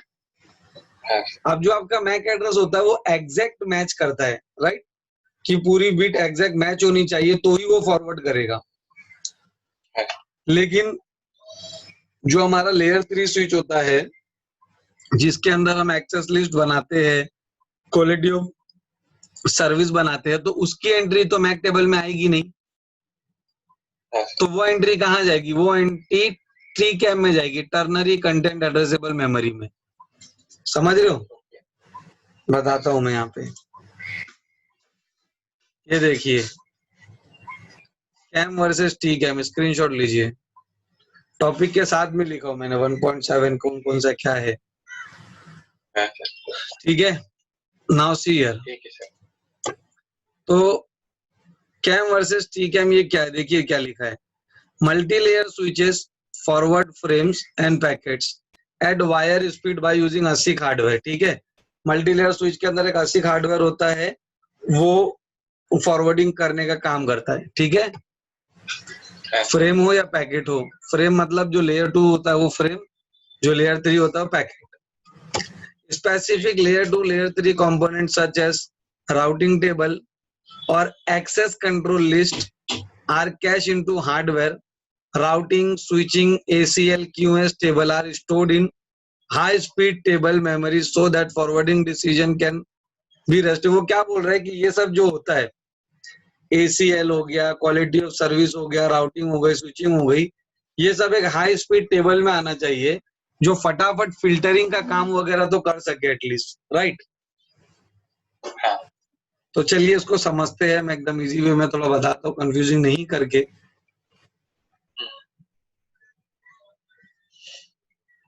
नीचे इसका सही है, ये फिब और रिब है, तो कैम टी कैम का ऊपर ही था। अच्छा ओके, ऊपर ही था सर, वही हाँ सॉरी, मुझे लगा नीचे और भी एग्जांपल के साथ होगा। ये देखिए कंटेंट एड्रेसेबल मेमोरी। ठीक है, तो कैम के अंदर में क्या होता है, CAM table provides only 2 result, 0 या 1। 0 1 मतलब या तो पूरा मैच हो रहा है या तो पूरा मैच नहीं हो रहा है। तो अगर पूरा मैच हो रहा है तो एग्जैक्ट उसको पहुंचा देगा, राइट, जो हमारे मैक टेबल में होता है।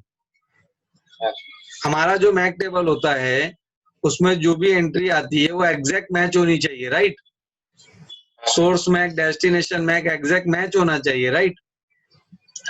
अगर वो एग्जैक्ट मैच नहीं होगा तो वो उसको रिजेक्ट कर देगा।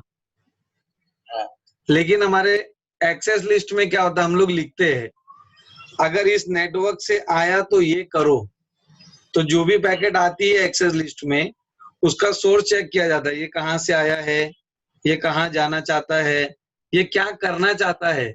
अगर ये टेलनेट करना चाहते हो तो इसको ब्लॉक करो, नहीं तो इसको जाने दो, राइट। 2-3 सिनेरियो होते हैं, डिनाई करो, डिस्कार्ड करो, परमिट करो, राइट। तो इन शॉर्ट में अगर मैं एकदम सिंपल कर दूं आपको, तो ज्यादा डीप में जाने की जरूरत नहीं है, इतना समझिए जो आपका मैक एड्रेस टेबल है वो आपका कैम टेबल है। अब लेयर 3 स्विच के अंदर में हम लोग ACL भी बनाते हैं, क्वालिटी ऑफ सर्विस भी बनाते हैं, राइट। उसमें कंडीशंस होती है, अगर यहां से आया, अगर ये करना चाहा तो इसको ब्लॉक करो, नहीं तो परमिट करो, राइट। अब इसमें एग्जैक्ट मैच होने की जरूरत नहीं होती है, क्योंकि हम लोग कभी कभी एक्सेस लिस्ट में क्या करते हैं, नेटवर्क मेंशन करते हैं। अगर इस नेटवर्क से कोई भी आया तो उसको ब्लॉक करो, राइट। तो इसमें एग्जैक्ट मैच नहीं होगा कि ये तो 10.0.0.2 है, ये तो 10 नेटवर्क से नहीं आया है, राइट। नहीं, इसको मैं क्या करूं, ऐसा नहीं होगा। लेकिन मैक टेबल में जब फॉरवर्डिंग करने की बारी आती है तो एग्जैक्ट मैच होता है, राइट। ये सोर्स है, ये डेस्टिनेशन है, ये मैक से आया, ये मैक पे जाना चाहता है, और वो एग्जैक्ट मैच होना चाहिए। अगर वो एग्जैक्ट मैच होगा तो ही वो आगे फॉरवर्ड करेगा, नहीं तो वो रिजेक्ट कर देगा, राइट। जबकि टी कैम में ऐसा नहीं होता। टी कैम में आप सिर्फ नेटवर्क एड्रेस मेंशन करते हो। अब उस नेटवर्क एड्रेस पे 10.0.0.1 आए या 10.0.0.2 आए, अगर आपने लिखा 10 नेटवर्क को ब्लॉक करो तो 10 से आने वाली हर पैकेट को ब्लॉक कर देगा। उसमें पूरी 4 फील्ड नहीं मैच करेगा, एक फील्ड मैच हो गई ना सीधा ब्लॉक, राइट। तो ये होता है आपके टी कैम में। इसका स्क्रीनशॉट लो। क्लियर हो गया? हाँ सर। ऐसे पढ़ने जाओ तो ये कितना डिफिकल्ट बताता है यार। कितना लंबा हो जाएगा सर। वही ना, कितना डिफिकल्ट बताता है ये। इसका स्क्रीनशॉट देखो, इसने लिखा भी है ACL QoS दिख रहा है। The TCAM store the ACL दिख रहा है ये। The TCAM store information generally दिख रहा है ये।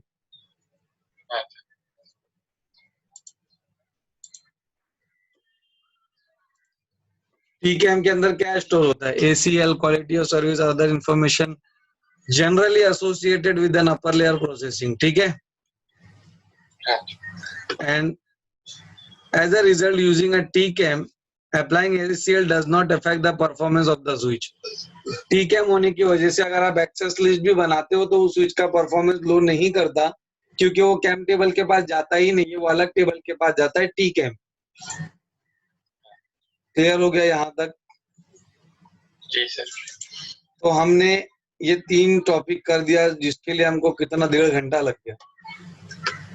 प्रोसेस स्विचिंग और सिस्को एक्सप्रेस फॉरवर्डिंग ये हमने बहुत डीप में जाके देखा है। इसके अंदर हमारे ये पॉइंट भी कवर हो गया, फिब क्या होता है और रिप क्या होता है, राइट। जी सर। ठीक है। फिर उसी के बाद हमने मैक एड्रेस और टी कैम टेबल देखा, राइट। अभी फिब और रिप भी देख ही लो भाई, नीचे है देखो ये फिब।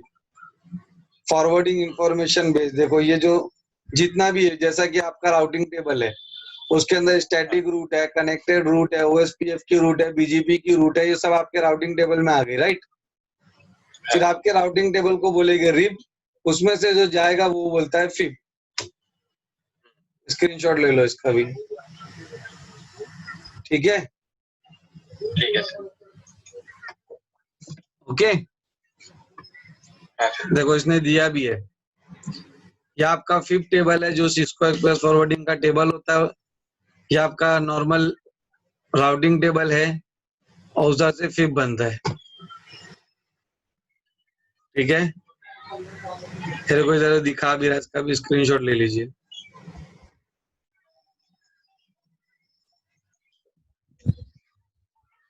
अगर पढ़ने जाए तो वो बहुत बड़ा हो जाता है, जबकि उसका कंक्लूजन निकालेंगे तो 2 पॉइंट का रहता है सिर्फ। अभी मैंने आपको दिखाया ना फिब टेबल कैसा दिखता है। फिर ठीक है, तो हमने ये 3 पॉइंट कवर कर लिए हमारे, तो ये हमने आज खत्म कर दिया अभी फिलहाल, राइट। इसके बाद हम आर्किटेक्चर पे आएंगे, लेकिन थोड़ा बाद में। तो आर्किटेक्चर में से हमने अभी ये खत्म कर दिया, राइट। इसका स्क्रीनशॉट ले लो पहले। ले लिया सर। ओके, इसको मैं लास्ट में मार्किंग करूंगा क्या हमने क्या पढ़ा है। उसके बाद नेक्स्ट हम आते हैं इंफ्रास्ट्रक्चर पे, ठीक है। इंफ्रास्ट्रक्चर में अगर आप आओगे तो कितने इंफ्रास्ट्रक्चर है? लेयर 2, लेयर 3, वायरलेस और IP सर्विसेज, ठीक है। अब इसको लाइन बाय लाइन हम लोग खत्म करेंगे। तो हम लोग शुरू कर दे लेयर 2 से। ये सब चीजें हमको ऑलरेडी आती है, right. RSTP, MSTP, trunking protocol, Ethernet channel, ये सब हमने ऑलरेडी कर रखी है। लेकिन फिर भी क्योंकि कोर्स के अंदर ये है तो हम इसको अभी करके देखेंगे क्या है ये सभी चीजें। तो हमारे पास आधा घंटा उसमें आराम से होता है, ठीक है। नाउ मैं छोड़ नहीं सकता ना, भले वो हो गया हमारा, लेकिन वो पढ़ाना तो पड़ेगा ना एक बार। जी सर। समझे, इंक्लूड करना पड़ेगा ये सब। तो इसने बोला कि ट्रबल शूट करो, जबकि हमने ये सब कर चुके हैं CCNA में। हमने ट्रंकिंग प्रोटोकॉल, तो ट्रंकिंग प्रोटोकॉल क्या होता है? तो 2 तरह के ट्रंकिंग प्रोटोकॉल होते हैं, राइट। एक स्टैटिकली बनाए जाते हैं और एक DTP की मदद से बनता है, राइट। सबसे पहली चीज, ट्रंकिंग पोर्ट क्या होता है? जब हम VLAN बनाते हैं मैं थोड़ा शॉर्ट में इसलिए बता रहा हूँ क्योंकि ये चीज हमने सीसीएनए में पढ़ी हुई है, ठीक है। ये मैं आपको रिवीजन के लिए आप लोगों को बता रहा हूँ। Trunking protocols, trouble shoot static and dynamic 802.1 trunking protocols. तो ट्रंकिंग प्रोटोकॉल समझने के लिए पहला तो ये समझो कि ट्रंक पोर्ट क्या होता है, उसके काम क्या होते हैं, एक ब्रीफ बताता हूँ। ये मेरी स्विच रखी हुई है फर्स्ट फ्लोर पे और ये सेकंड फ्लोर पे रखी हुई है, राइट। यहाँ पे 3 विलेन है, सेल्स, मार्केटिंग एंड फाइनेंस। यहाँ पे भी 3 विलेन है, sales, marketing and finance, right. Sales, marketing, finance, sales, marketing, finance. अब मैं क्या किया, स्विच टू स्विच एक केबल लगा दिया, राइट। ठीक है। तो अगर मैंने विलेन बनाया हूँ और मुझे अपने विलेन में बात करना है या दूसरे के विलेन में बात करना है, मेरे स्विच के बाहर बात करना है अगर, तो स्विच टू स्विच जब आप कनेक्ट करते हो तो ये जो पोर्ट होता है इसको ट्रंक पोर्ट बनाना पड़ता है, राइट। ट्रंक पोर्ट का क्या काम होता है? ट्रंक पोर्ट का काम होता है कि एक बाजू से मल्टीपल विलेन की ट्रैफिक लेगा, उस पर मार्किंग करेगा, राइट। ये विलेन 1 की है, ये 2 की है, ऐसा मार्किंग करेगा, राइट। मार्किंग करने के बाद इसको दूसरे तरफ भेजेगा,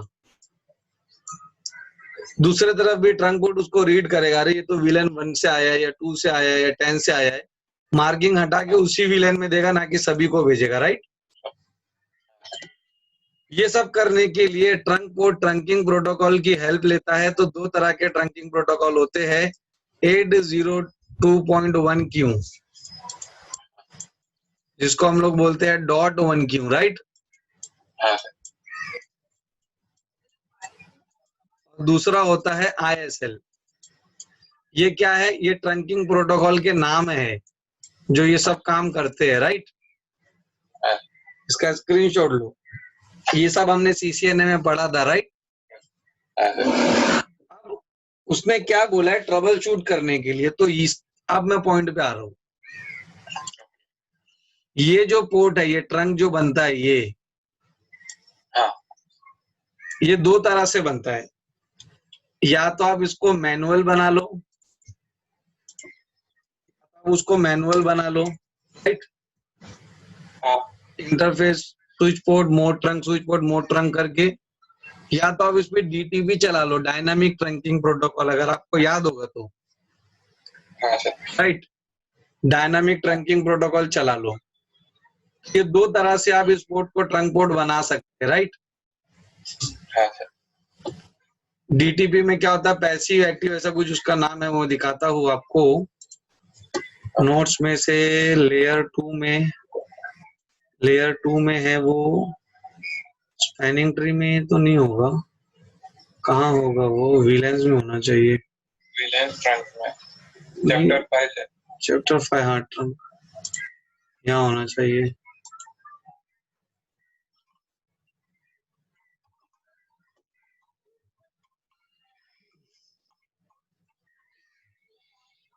लेकिन सच में जो बेचारा, जिसको नॉलेज नहीं है, जिसको प्रैक्टिकल नॉलेज अगर नहीं है या कुछ नहीं है, उसको बुक से पढ़ना बहुत डिफिकल्ट हो जाएगा। मतलब बुक ले लिया तो खत्म हो गया बुक लेके खत्म ही हो जाएगा पूरा, ठीक है। एक्चुअल में तो उसको समझ में ही नहीं आएगा जाना कहाँ से।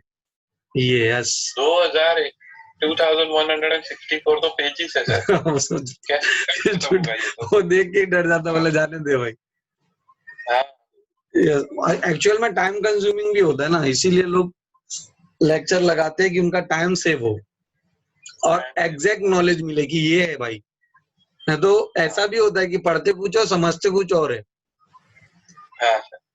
ठीक है। तो पहला मैं दिखा रहा हूँ, देखो मैनुअल तरीका तो बहुत सिंपल है, switch port mode trunk, switch port mode trunk लिख दिए, खत्म हो गया, राइट।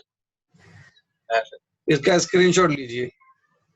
तो DTP क्या होता है, डायनामिक ट्रंकिंग प्रोटोकॉल, ठीक है। डायनामिक ट्रंकिंग प्रोटोकॉल होता है, ये हर 30 सेकंड में अपने आप को एडवर्टाइज करता है, हेलो मैसेज वगैरह भेजता है, राइट।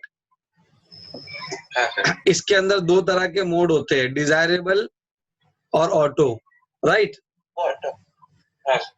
तो इसका क्या फंडा है? इसका फंडा ये है कि अगर डिजायरेबल पोर्ट है तो वो सामने से इनिशिएट लेगा कि चला भाई अपन दोनों मिलकर ट्रंक पोर्ट बनाते हैं, राइट। और अगर ऑटो होगा तो वो क्या करेगा? वो चुपचाप बैठा रहेगा कि अगर सामने से मुझे किसी ने बोला तो मैं बनाऊंगा, ना तो मेरे को क्या करना है, राइट। तो अगर एक जगह पे आपका ऑटो है तो दूसरी जगह ऑटो नहीं रख सकते। बस सिर्फ यही नहीं होना चाहिए, बाकी आप कुछ भी कर सकते हैं। मैनुअल रख सकते हैं, डिजायरेबल, मैनुअल ऑटो, सिर्फ ऑटो छोड़ के आप सब रख सकते, राइट। ये हमने पढ़ा था। देखो इसने दिया भी नीचे, यस सीधे टेबल भी है यहाँ पे। अगर आप ये ट्रंक मतलब ये मैनुअल है तो मैनुअल डिजायरेबल के साथ भी चलेगा, ऑटो के साथ भी चलेगा, राइट। अगर आपने डिजायरेबल पे एक पोर्ट को डाला है तो वो मैनुअल के साथ भी चलेगा, डिजायरेबल के साथ भी चलेगा, ऑटो के साथ भी चलेगा। लेकिन अगर आपने ऑटो पे रखा है पोर्ट को तो मैनुअल के साथ वो चलेगा, क्योंकि मैनुअल इनिशिएट कर लेगा, डिजायरेबल के साथ भी चलेगा, लेकिन ऑटो के साथ नहीं चलेगा, क्योंकि दोनों जन ही चुपचाप बैठ गए हैं कि मैं भी रुका, वो भी रुका, तब तो फिर होने से रहा कम्युनिकेशन, राइट। स्क्रीनशॉट लो इसका, ठीक है। इसको ट्रबल शूट करने के लिए क्या करने का, इसने दिया है कि नहीं दिया मुझे पता नहीं, लेकिन मैंने आपको पढ़ाया था तो मैं वापस से बता देता हूँ। इसको ट्रबल शूट करने के लिए क्या पॉइंट आपको ध्यान में रखने चाहिए? बहुत सिंपल है। इसको अगर आपको ट्रबल शूट करना है तो क्या क्या पॉइंट ध्यान में रखना पड़ेगा? सबसे पहली चीज, नेटिव विलेन सेम होना चाहिए, राइट। नेटिव विलेन सेम होना चाहिए। अगर मेरे पास नेटिव विलेन 1 है तो आपके पास भी नेटिव विलेन 1 ही होना चाहिए। और ट्रबल शूट करने के लिए यही उसका ट्रबल शूटिंग पॉइंट, यही है उसका मेन, यही ट्रबल शूटिंग पॉइंट है कि अगर आपने एक जगह ऑटो रख दिया, दूसरी जगह भी ऑटो कर दिया तो नहीं चलेगा, राइट। ये सब आपको चेक करना पड़ेगा। अलाउड विलेन आपको चेक करना पड़ेगा, ठीक है। जैसे कि अभी 2 स्विच है मेरे पास, मैं लिख देता हूँ ताकि एक जहन बना रहे। क्या क्या होना चाहिए ट्रबल शूट करते वक्त, क्या क्या ध्यान देना चाहिए? सबसे पहला तो मोड का ध्यान देना चाहिए, राइट। कौन सा मोड है? ऑटो तो नहीं है कहीं? ऑटो छोड़ के कुछ भी रहेगा तो वो कनेक्ट हो ही जाएगा, राइट। ठीक है, पहला तो मोड का ध्यान देंगे। फिर उसके बाद हम ये देखेंगे कि नेटिव विलेन सेम है कि नहीं। पता चला मेरे यहाँ नेटिव विलेन अलग है और आपके यहाँ नेटिव विलेन अलग है, राइट। प्रॉब्लम हो जाएगी। फिर अलाउड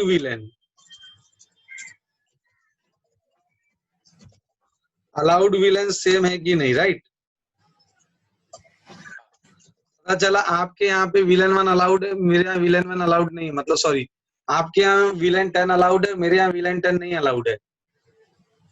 तो ये भी नहीं होना चाहिए, राइट। दोनों जगह सेम होना चाहिए। उसके बाद डीटीपी, जो अगर आप डायनामिक चला रहे हो उसके मोड पे भी ध्यान रखिए, डीटीपी मोड, कि अगर मेरे पास ऑटो है तो आपके पास ऑटो नहीं होना चाहिए, आपके पास डिजायरेबल होना चाहिए, राइट। मोड हो गया, नेटिव विलेन हो गया, अलाउड विलेन हो गया, डीटीपी मोड हो गया। स्पीड, डुप्लेक्स है कि full duplex, half duplex, right. Speed पे ध्यान देना चाहिए। हाफ डुप्लेक्स है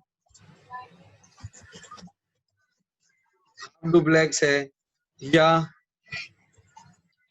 फुल डुप्लेक्स है या ऑटो पे छोड़ा हुआ आपने, या लिख दिया और के जगह, और ऑटो पे है, राइट। तो ये सेम होना चाहिए दोनों जगह, डुप्लेक्स सेम होना चाहिए। पोर्ट स्पीड नहीं, इसके जगह 0.5 भी ऐड करता हूँ। Duplex must be same, duplex same होना चाहिए, ठीक है। फिर उसके बाद में ट्रंक पोर्ट होने के लिए मिनिमम पोर्ट आपका फास्ट इथरनेट पोर्ट होना चाहिए। इथरनेट पोर्ट पे ट्रंक नहीं चलता, Okay. Right. Trunk port minimum 5 Ethernet port होना चाहिए, ठीक है, क्योंकि इथरनेट पोर्ट पे ट्रंक पोर्ट नहीं बनता। और क्या क्या मिस्टेक्स आती है, हम लोग तो बहुत ट्रबल शूटिंग वैसे भी करे। हाँ धवल, हाँ सर। प्रैक्टिकल करते करते ही सब आगे, बुक देखने की भी जरूरत नहीं है, इतना हो गया। डीटीपी मोड होना सेम होना चाहिए, अलाउड विलेंस सेम होना चाहिए, नेटिव विलेंस सेम होना चाहिए, डुप्लेक्स सेम होना चाहिए, मिनिमम फास्ट इथरनेट पोर्ट होना चाहिए ट्रंकिंग के लिए। और हाँ हाँ, ISL और .1Q दोनों तरफ ट्रंकिंग प्रोटोकॉल सेम होने चाहिए। एक तरफ .1Q दूसरी तरफ ISL नहीं चलेगा। Trunking protocol must be same होना चाहिए। एक जगह .1Q चल रहा है, दूसरी जगह ISL चल रहा है, कंपेटेबल नहीं है एक दूसरे से।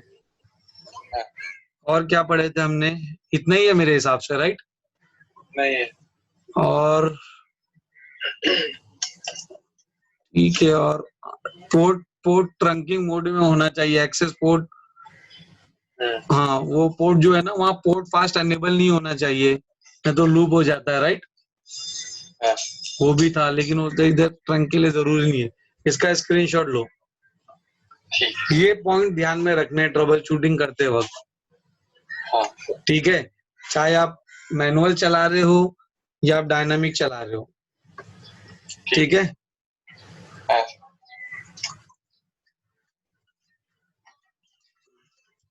ले लो, एकदम क्लियर दिख रहा है यहाँ पे।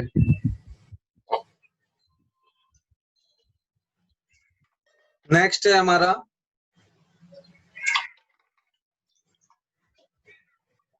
Ethernet, right?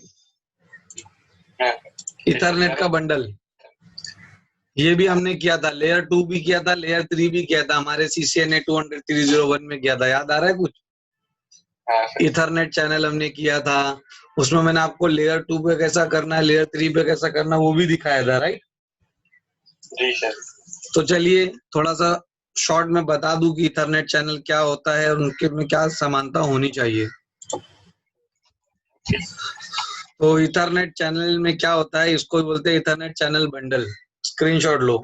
इसमें क्या होता है, मल्टीपल पोर्ट को मिला के एक पोर्ट बनाते हैं हम लोग, राइट? जो हमको रिडंडेंसी भी देता है और स्पीड भी बढ़ाता है, राइट? रिडंडेंसी भी देता है और स्पीड भी बढ़ाता है, राइट? देखो यहाँ पे इसने दिया है कि ये अगर नॉर्मली अगर होगा तो ये इसको ब्लॉक कर देगा एक पोर्ट को, राइट? स्पैनिंग ट्री क्या करेगा, अगर दो स्विच के बीच में दो वायर को लगाए हो तो एक वायर को ब्लॉक कर देगा वो और एक को ही चालू रखेगा, राइट? तो ये सब ना हो इसीलिए हमको क्या करेंगे, दो वायर को मिला करके एक वायर बना देंगे, लाइक दिस। तो मेरा स्विच इसको क्या कंसीडर करेगा, एक पोर्ट कंसीडर करेगा। दो लिंक है लेकिन एक पोर्ट कंसीडर हो गया वो, राइट?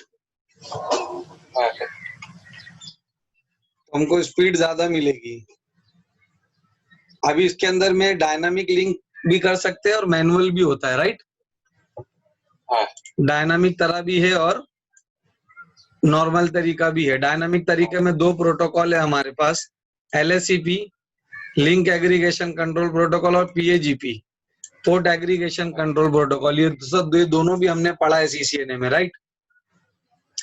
तो PAGP क्या है, सिस्को का प्रोप्राइटरी है ये, और LAGP क्या है, IEEE का स्टैंडर्ड प्रोटोकॉल है ये, राइट?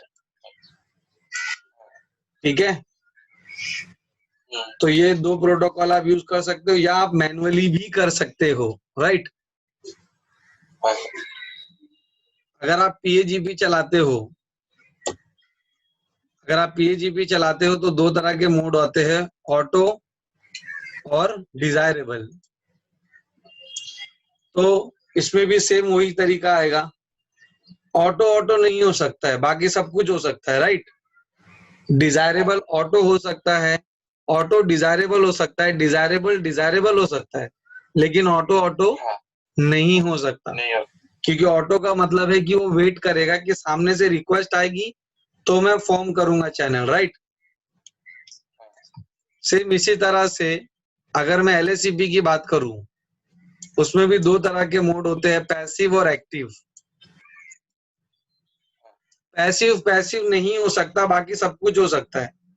पैसिव एक्टिव हो सकता है, एक्टिव एक्टिव हो सकता है, समझ रहे हो।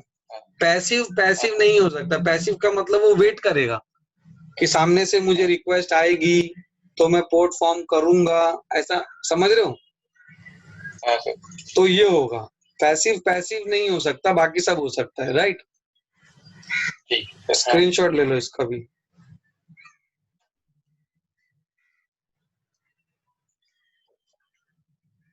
ओके, हाँ सर, नाउ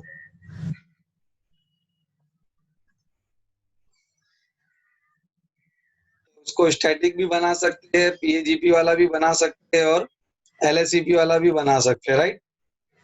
ठीक है। हाँ, ये तीन तरीके हैं, यहाँ पे स्क्रीनशॉट लो।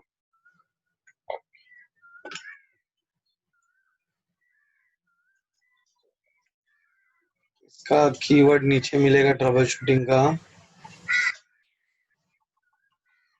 सब प्रैक्टिकल पूरा किया था हमने इसका, राइट, CCNA में।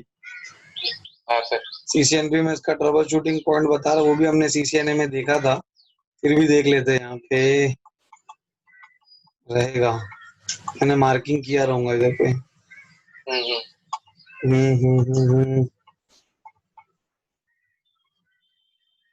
इधर है भाई, आजा, इधर है, ये स्क्रीनशॉट लो इसका।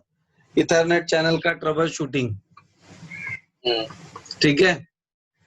ठीक है। कैसे होगा देखिए, ये ट्रबल शूटिंग करते वक्त ये सब चीज ध्यान में रखनी चाहिए। पोर्ट का type, every port in the interface must be consistently configured to be layer 2 switch port or layer 3 switch routed port, right। Layer 3 layer 2 mix नहीं हो सकता है, या तो लेयर 2 कर लो या तो लेयर 3 कर लो, राइट।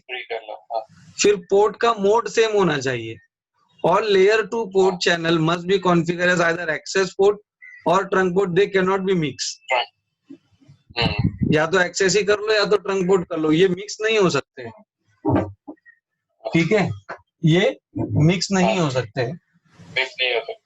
फिर मैं वही बताया था, नेटिव विलन सेम होना चाहिए, राइट। मेरे पास नेटिव विलन विलन 1 है, आपके पास नेटिव विलन विलन 10 है, तो नहीं होगा। अलाउड विलन भी सेम होना चाहिए, स्पीड सेम होना चाहिए, डुप्लेक्स सेम होना चाहिए। MTU, मेरे पास MTU 1500 बाइट है, आपके पास 1800 बाइट है या 1400, तो MTU मैच नहीं होगा तो भी नहीं बनेगा वो। इसका स्क्रीनशॉट ले लो। Alright,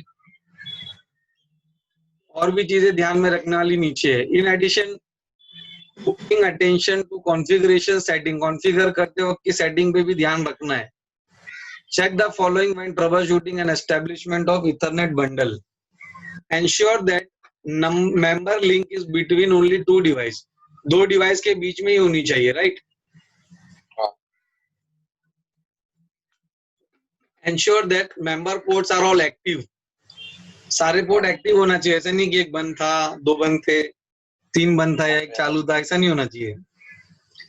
Ensure that both end links are statically set on and that either LACP is enabled with at least one side active। वही मैं बोल रहा था कि एक्टिव होना चाहिए, एक्टिव एक्टिव होगा, एक्टिव पैसिव होगा, पैसिव एक्टिव, पैसिव पैसिव नहीं होगा, राइट। वही वो बोल रहा है यहाँ पे। Ensure that all the member interface ports are configured, सारे पोर्ट्स बराबर से कॉन्फ़िगर्ड हो गए, ठीक है। Verify the LACP and PAGP packet transmission, उनकी पैकेट ट्रांसमिशन और रिसीव हो रही है कि नहीं, सेंड एंड रिसीव हो रही है कि नहीं। तो ये सारी चीजें ट्रबल शूटिंग के टाइम पर आती है, ठीक है। तो ये हमने दूसरा पॉइंट भी कवर कर दिया, trouble shoot static and dynamic channels, ठीक है। अब आता है कॉन्फ़िगर, मतलब इसको कॉन्फ़िगर करना है हमें। तो मैं आपके इंफॉर्मेशन के लिए बता दूं, एक होता है कॉमन स्पैनिंग ट्री, एक होता है रैपिड स्पैनिंग ट्री, एक होता है पर विलेन स्पैनिंग ट्री, एक होता है मल्टीपल स्पैनिंग ट्री, राइट। तो इसको कॉन्फ़िगर करने बोला है किसको, दो को, रैपिड स्पैनिंग ट्री और एमएसटी। एमएसटी नहीं होता कॉन्फ़िगर, वो रियल टाइम स्विचेस में ही लगेगा हमको, ठीक है। आरएसटीपी हम देखेंगे, एमएसटीपी का भी रियल टाइम का है मेरे पास में, मैं उसमें से आपको बताऊंगा, ठीक है। अब ये पूरा करने के लिए हम लोग अभी भी कर सकते हैं वैसे तो, ठीक है। तो अभी करूँ कि रुकूं मैं यहाँ पे? नहीं, रुक जाओ सर, कल कर लेंगे। चलो ठीक है फिर। तो अभी आज का लेक्चर हम यहाँ रुकाते, सिर्फ ये एक पॉइंट अभी आज मैं सिर्फ लिख लेता हूँ कि क्या क्या हमारा कवर हुआ है, क्योंकि जैसा मैंने प्रॉमिस किया था भाई मैं आप लोगों को मार्किंग करा करा के पढ़ाऊंगा, तो यही अपना स्टाइल है, क्योंकि किसी को जो कमिट करो उसको फुलफिल करो, राइट। तो आज हमने क्या किया, आर्किटेक्चर में से हमने आज किया है सिर्फ 3 पॉइंट हमने ये कंप्लीट कर लिया। ये Cisco express forwarding, MAC table, FIB table, इसका स्क्रीनशॉट ले लो। तो हमने ये किया है। उसके बाद इंफ्रास्ट्रक्चर में से हमने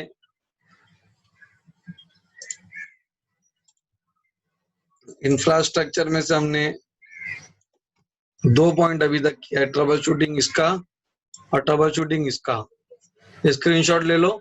कल हम लोग ये सब देखेगा, आरएसटीपी, एमएसटीपी और ओएसपीएफ का लिंक स्टेट वगैरह सारी चीजें देखेंगे, ठीक है।